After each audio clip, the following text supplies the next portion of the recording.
प्रश्नकाल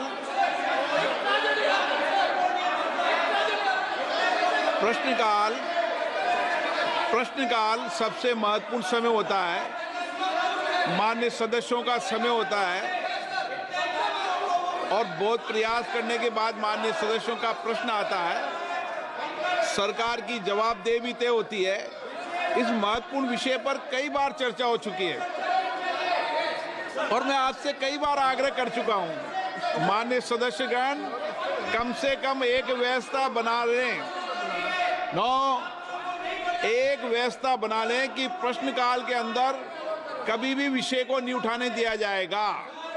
जब मैं आपका स्थगन को अलाउ नहीं करूं तब विषय उठाया करो। कभी हम संसद की व्यवस्थाओं को तो बनाएं ना।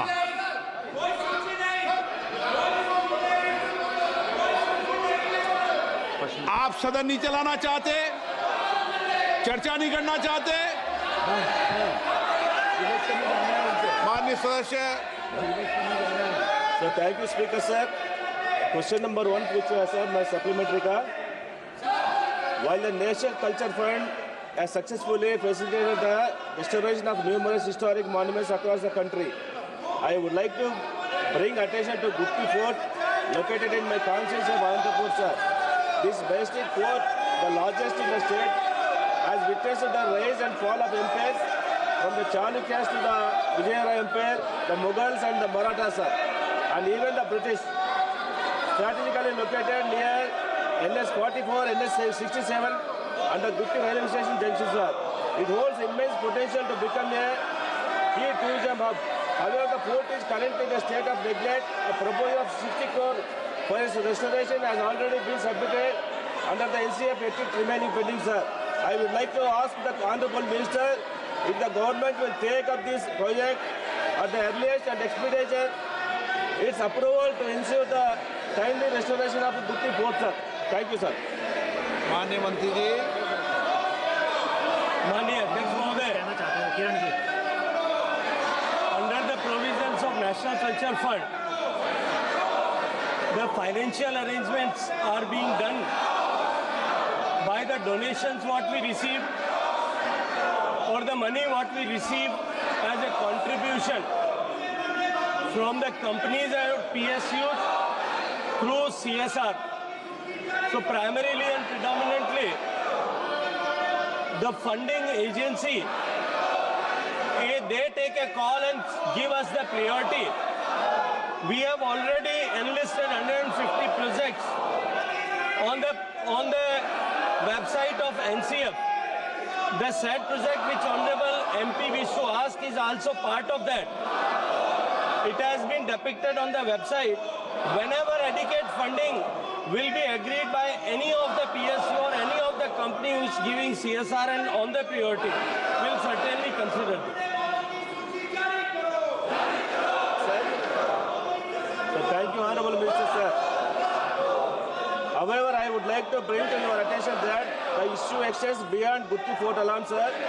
There are 20 other proposals from Andhra Pradesh that are also awaiting approval under the National Culture Fund for the preservation, protection and promotion of the historical monuments, sir. Honorable Speaker ji, it is concerning to note that in the last 5 years, not a single project from Andhra Pradesh has been approved under the NCF. I kindly request the Honorable Minister to provide clarity on the reason behind the delay in processing these proposals and the steps being taken to ensure their timely approval and restoration, sir. Thank you, sir. माननीय अध्यक्ष महोदय, जैसा मैंने निवेदन किया पहले प्रश्न का उत्तर देते हुए भी, मैं एक बार फिर दोहराना चाहता हूं कि नेशनल कल्चर फंड के 150 जो ऐसे मॉन्यूमेंट्स की सूची हमने ऑलरेडी वेबसाइट पर प्रकाशित की है, उसमें 21 ऐसे प्रोजेक्ट आंध्र प्रदेश स्टेट के हैं। सामान्यतया एनसीएफ में कोई कंपनी सीएसआर देने वाला पीएसयू या कंपनी जब कभी किसी पर्टिकुलर प्रोजेक्ट के लिए सीएसआर देने के लिए आग्रह करता है तो हम उसके लिए इसको कंसीडर करते हैं। अभी हमने डीपीआईटी को के साथ में बैठक करके सारे पीएसयू से आग्रह किया है कि वो कुछ धनराशि उपलब्ध कराएं। जब भी धनराशि उपलब्ध होगी किसी इस पर्टिकुलर इन प्रोजेक्ट्स को प्रायोरिटी करते हुए तो हम निश्चित रूप से उसको कंसिडर करने का प्रयास करेंगे। माननीय B Ramesh ji.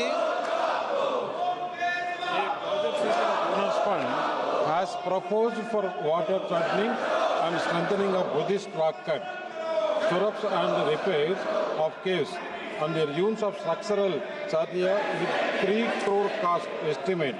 The project proposed also provides for a public amenities and landscape of gardens. Kindly, Minister, Honorable Minister, has to say on this.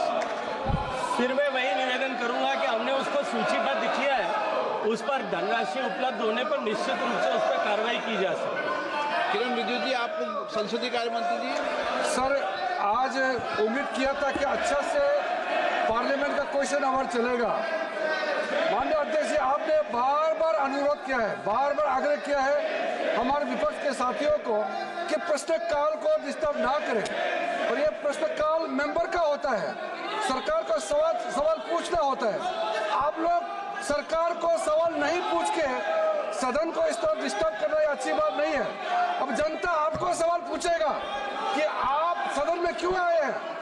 आपके आग्रह करने के बाद भी इस तरह का डिस्टर्बेंस करना ये अच्छा नहीं है। सरकार की तरफ से मैं खंडन करना चाहता हूँ। बाकी जो भी बोलना चाहते हैं वो राष्ट्रपति का अभिभाषण पर सब बोल सकते हैं। ये पहला दिन इस तरह का ये नजर यहाँ पे जो अपोजिशन मेंबर्स ने जो हरकत किया है ये ठीक नहीं है। मैं सर इसका खंडन करता हूँ। श्री राम शिरोमणि वर्मा, प्रशांत पोडले, राम शिरोमणि बोल रहे हैं। मल्लू रवि। क्वेश्चन नंबर 2, श्री सुश्री कंगना रनौत,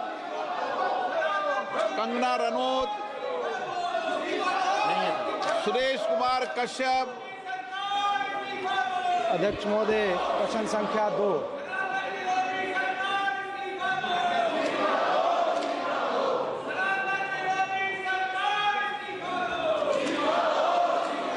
एक विवरण थोड़ा बदल दीजिए। अध्यक्ष महोदय, मैं माननीय मंत्री जी का धन्यवाद करना चाहूँगा जिन्होंने बड़ा विस्तृत उत्तर इस प्रश्न का दिया है। माननीय प्रधानमंत्री जी के नेतृत्व, श्री नरेंद्र मोदी जी के नेतृत्व में देश के लिए जो नवीन बजट 2025-26 प्रस्तुत किया गया है, इसमें समाज के प्रत्येक वर्ग का ध्यान रखा गया है। मैं माननीय वित्त मंत्री जी का धन्यवाद करना चाहूँगा कि जो बजट आपने प्रस्तुत किया है इस देश को एक नई दिशा और दिशा देने वाला बजट है और देश के विकसित भारत के संकल्प को पूरा करने वाला बजट है। मैं आपके माध्यम से माननीय मंत्री जी से जानना चाहता हूं कि क्या कॉरपोरेट कर की दरों में कमी से निजी क्षेत्र के निवेश में प्रभावी वृद्धि हुई है, और अगर ये वृद्धि हुई है तो कितनी वृद्धि हुई है, किस हद तक वृद्धि हुई है, मैं माननीय मंत्री जी से जानना चाहूँगा। अध्यक्ष जी, मैं आपके माध्यम से सदन को अवगत कराना चाहता हूं कि घरेलू कंपनियों को वैश्विक स्तर पर प्रतिस्पर्धा बनाने के लिए, नए निवेश को आकर्षित करने के लिए और रोजगार के लिए अवसरों को उत्पन्न करने के लिए कुछ विशेष कंपनियों को टैक्स में छूट दी गई। इन टैक्स छूटों में देश की आर्थिक गतिविधियाँ और बढ़ी हैं। उदाहरण के तौर पर अगर देखें तो विनिर्माण क्षेत्र में कंपनियों की संख्या के निर्धारण पर 2022-23 में जहां 2838 से बढ़कर निर्धारण वर्ष 2024-25 में 3644 हो गई है।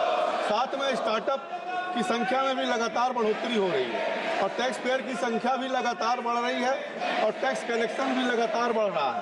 इन्हीं सब का परिणाम है कि 2014-15 में हमारी अर्थव्यवस्था 10वें स्थान पर थी, अब वो विश्व की 5वीं सबसे बड़ी अर्थव्यवस्था बनकर के उभरी है।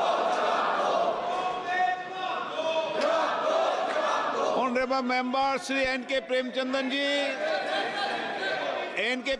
जी, आप मुझसे कहते हो मुझे महत्वपूर्ण सवाल पूछना है, सीट पे नहीं बैठते हो, ये तरीका ठीक नहीं है आपका। प्लीज श्री कीर्ति आजाद जी।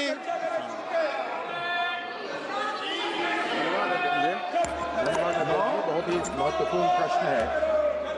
मैं ये जानना चाहता हूं कि क्या ये सच नहीं है कि पेट्रोल डीजल के दाम आसमान छू रहे हैं। और सरकार ने खाने पीने पर 18% GST लगाई हुई है। यदि सरकार पेट्रोल डीजल के दाम कर दे, जो 2014 से पहले आधे करने की बात थी, और खाने पीने से GST हटा दे, तो क्या लोगों को इस जो महंगाई की भारी मार है उससे राहत नहीं मिलेगी? क्या मंत्री जी ये बताने का प्रयास करेंगे? माननीय अध्यक्ष जी, माननीय सदस्य ने GST की बात किया और इसका निर्णय कहीं ना कहीं GST काउंसिल लेती है, जो एक संवैधानिक संस्था है। और मैं माननीय सदस्य को बताना चाहता हूँ, GST काउंसिल की बैठक में बंगाल के भी मंत्री उसमें रहती हैं और सबके सर्वसम्मति से निर्णय होता है। माननीय सदस्यगण, अगर आपको देश की जनता ने नारेबाजी करने के लिए और प्रश्नकाल को स्थगित करने के लिए भेजा है, तो आप यही काम कीजिए। और अगर सदन चलाना चाहते हैं तो अपनी सीट पर जाकर बैठिए। Question number 3, Shrimati DK Aruna.